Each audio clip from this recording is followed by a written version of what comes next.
नमस्कार, perfection IAS में आप सबका स्वागत है। बीपीएससी की मुख्य परीक्षा को ध्यान में रखते हुए हमने आज के इस वीडियो में एक बेहद महत्वपूर्ण टॉपिक का चयन किया है और इसमें हम डिस्कस करने जा रहे हैं मुख्य रूप से स्वतंत्रता आंदोलन में महिलाओं की भूमिका और उसमें भी बिहार की महिलाओं की भूमिका किस प्रकार से रही उसको हम समझने का प्रयास करेंगे। सबसे पहले तो हमें ये बात समझनी होगी कि जब हम स्वतंत्रता आंदोलन की बात करते हैं तो स्वतंत्रता आंदोलन कब से प्रारंभ हुआ है, उसकी प्रारंभिक तिथि को लेकर विभिन्न विद्वान अपने हिसाब से मत रखते हैं। कुछ ऐसे विद्वान हैं जो 1857 से लेकर जो 1947 के बीच की अवधि रही है उसको स्वतंत्रता संग्राम का एक महत्वपूर्ण भाग मानते हैं। कुछ ऐसे विद्वान हैं जो मुख्य रूप से 1885 जब कांग्रेस की स्थापना की गई उसके बाद से लेकर 1947 के काल को स्वतंत्रता आंदोलन का मुख्य भाग मानते हैं। कुछ ऐसे इतिहासकार भी हैं जो मुख्य रूप से गांधी युग को स्वतंत्रता संग्राम का एक बेहद महत्वपूर्ण काल मानते हैं जो 1915 से 1947 के काल में देखा गया।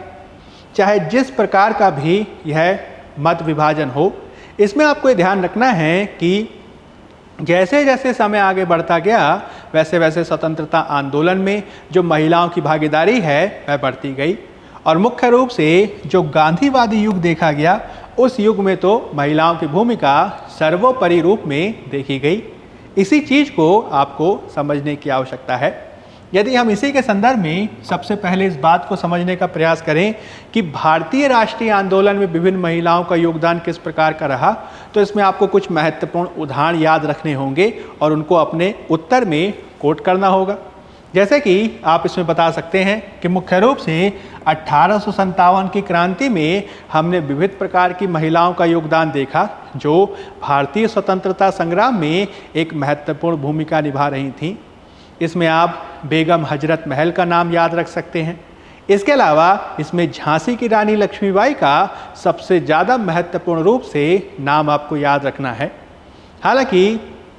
1857 की असफलता के बावजूद जो महिलाओं की भागीदारी है वह स्वतंत्रता आंदोलन में कम नहीं हुई, अपितु बढ़ते हुए ही हम इसे देख सकते हैं। मुख्य रूप से जब भारत के परिदृश्य में 1857 के पश्चात अनेक प्रकार के परिवर्तन देखे गए, जैसे कि भारत में सामाजिक धार्मिक सुधार आंदोलनों की पृष्ठभूमि में एक प्रकार से भारतीय नवजागरण देखा गया, तो उस भारतीय नवजागरण में महिलाओं की भूमिका को भी सशक्त बनाने और महिलाओं की भूमिका को बढ़ाने पर भी बल दिया गया।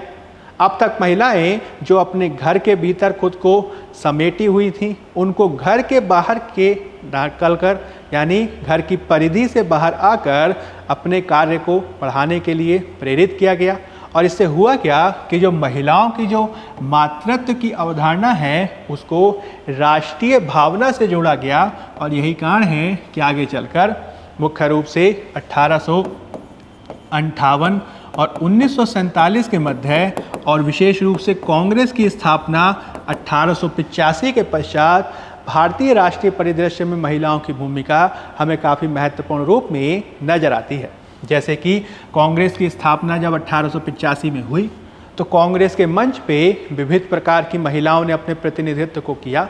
इसमें प्रारंभिक महिलाओं का नाम आपको याद रखना हो तो इसमें आप स्वर्ण कुमारी घोषाल जी का नाम याद रख सकते हैं जो एक बेहद महत्वपूर्ण उपन्यासकार या फिर आप कह सकते हैं साहित्यकार के रूप में लोकप्रिय हैं।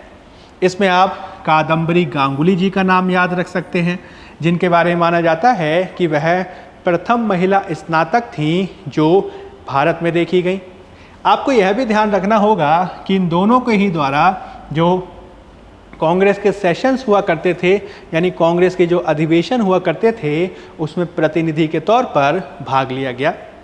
आपको यह भी ध्यान रखना होगा कि महिलाओं की भागीदारी अलग अलग क्षेत्रों में और भी देखी गई। इसमें आप महाराष्ट्र के क्षेत्र में सावित्रीबाई फुले जी का नाम याद रख सकते हैं। इसमें आप पंडिता रमाबाई का नाम याद रख सकते हैं जिन्होंने अपने कृत्यों से औपनिवेशिक पितृसत्तात्मकता पर प्रहार किया। इनके बारे में यह भी माना जाता है कि किस प्रकार से विशेष रूप से पंडिता रमाबाई जी के द्वारा एक शूद्र पुरुष से विवाह करके समाज को चुनौती दी गई और इनके द्वारा चुनाव में उम्मीदवार के रूप में भी खुद को खड़ा किया गया। विधवा होने के बावजूद इन्होंने सार्वजनिक जीवन में अपने आप को महत्वपूर्ण रूप से उपस्थित कराया, जो इनकी सशक्तता का प्रतीक था। आगे चलकर जब हम 20वीं शताब्दी को देखते हैं तो 20वीं शताब्दी में विशेष रूप से 1905 में बंगाल विभाजन के पश्चात हम बड़ी संख्या में महिलाओं को भागीदारी लेते हुए देखते हैं। जब बंग विभाजन का विरोध करने के लिए मुख्य रूप से टैगोर जी के द्वारा एक तरीके से रक्षाबंधन जैसे त्यौहार को मनाने का आह्वान किया गया और इसमें विभाजन का विरोध करने के लिए लोगों ने एक दूसरे को राखी बांधी, तो इसमें भी जो है महिलाओं की भागीदारी मुख्य रूप से देखी गई। इसमें महिलाओं के द्वारा स्वदेशी और बहिष्कार आंदोलन में आप कह सकते हैं बढ़ चढ़कर भाग लिया गया। मुख्य रूप से उनके द्वारा विदेशी वस्त्रों की जो बिक्री करने वाली दुकानें आदि थीं उनके सामने धरना दिया गया, जिसे पिकेटिंग कहा जाता है। इसके अलावा उन्होंने विदेशी वस्तुओं का बहिष्कार आदि करने के लिए रसोई बंदी दिवस को भी मनाया, ताकि वह स्वदेशी आधार पर इसको बढ़ावा दे सकें। आपको यह भी ध्यान रखना होगा कि धीरे धीरे कांग्रेस के अधिवेशनों में महिलाओं की भागीदारी लगातार बढ़ती गई। 1917 का जो कांग्रेस का अधिवेशन देखा गया वो इस मामले में काफ़ी ऐतिहासिक है, जिसमें जो कांग्रेस अध्यक्ष देखी गई वह महिला थी, यानी आयरिश मूल की एनी बेसेंट। इसमें भारतीय महिला प्रतिनिधि के रूप में सरोजनी नायडू जी के द्वारा हिस्सा लिया गया और जो अली बंधु थे उनकी माता जी के द्वारा भी इसमें हिस्सा लिया गया। इसके अलावा आपको ध्यान रखना है कि सरोजनी नायडू जी के द्वारा आगे भारतीय राष्ट्रीय आंदोलन में काफ़ी महत्वपूर्ण भूमिका को निभाया गया और उनके द्वारा यह मांग की गई कि पुरुषों के ही समान ही महिलाओं के लिए भी मताधिकार की समान योग्यता होनी चाहिए। मुख्य रूप से आपको ये बात ध्यान रखनी है कि जब हम बिहार में महिलाओं की भूमिका की बात करते हैं तो इसमें आपको कुछ महत्वपूर्ण उदाहरणों को याद रखना होगा और आपको इस बात को ध्यान रखना होगा कि विशेष रूप से जो 1915 से लेकर 1947 का काल है, जिसे गांधीवादी काल कहा जाता है, इसमें गांधी जी के द्वारा जो विविध प्रकार के आंदोलनों को किया गया, उन सभी आंदोलनों में महिलाओं की भूमिका काफ़ी महत्वपूर्ण रही। चाहे वह आप कह सकते हैं असहयोग आंदोलन हो, चाहे असहयोग आंदोलन से बढ़कर आगे सविनय अवज्ञा आंदोलन हो, सविनय अवज्ञा के आगे बढ़कर चाहे वो व्यक्तिगत सत्याग्रह हो।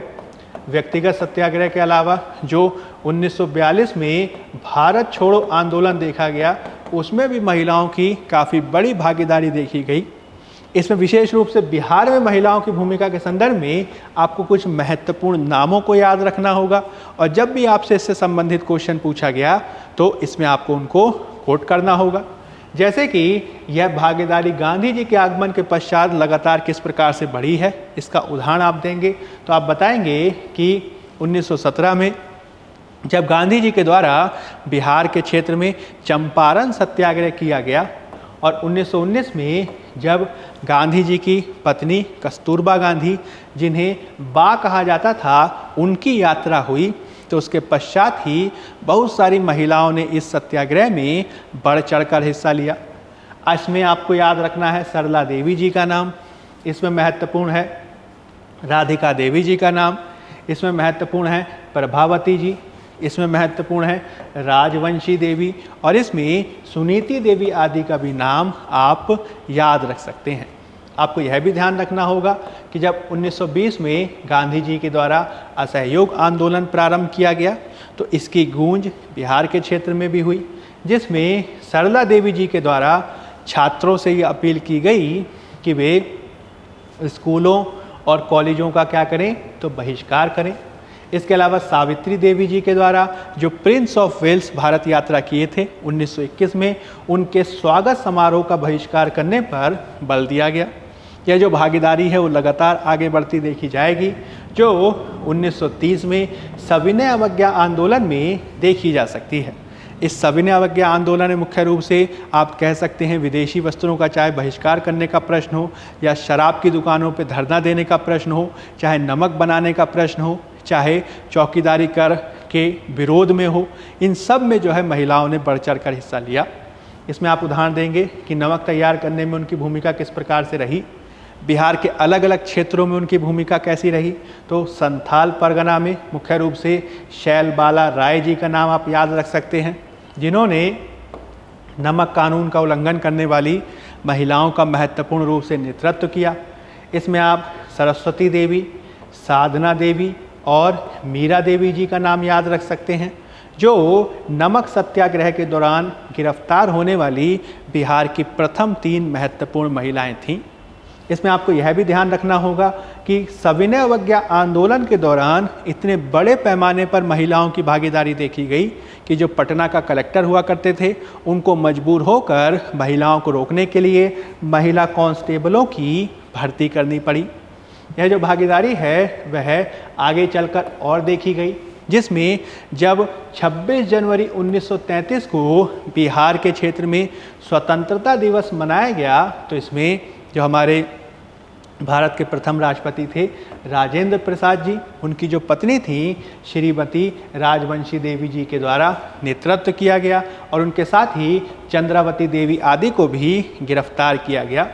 इसके अलावा जब 1940 में हम व्यक्तिगत सत्याग्रह देखते हैं तो यह भारत में भी देखा गया। भारत में देखने के साथ बिहार के क्षेत्र में कई महिलाओं का नाम आपको इसमें याद रखना है, जिसमें श्रीमती प्रियमवदा देवी हैं, इसमें जगत रानी देवी महत्वपूर्ण है और इनके नाम आपको ध्यान रखने हैं।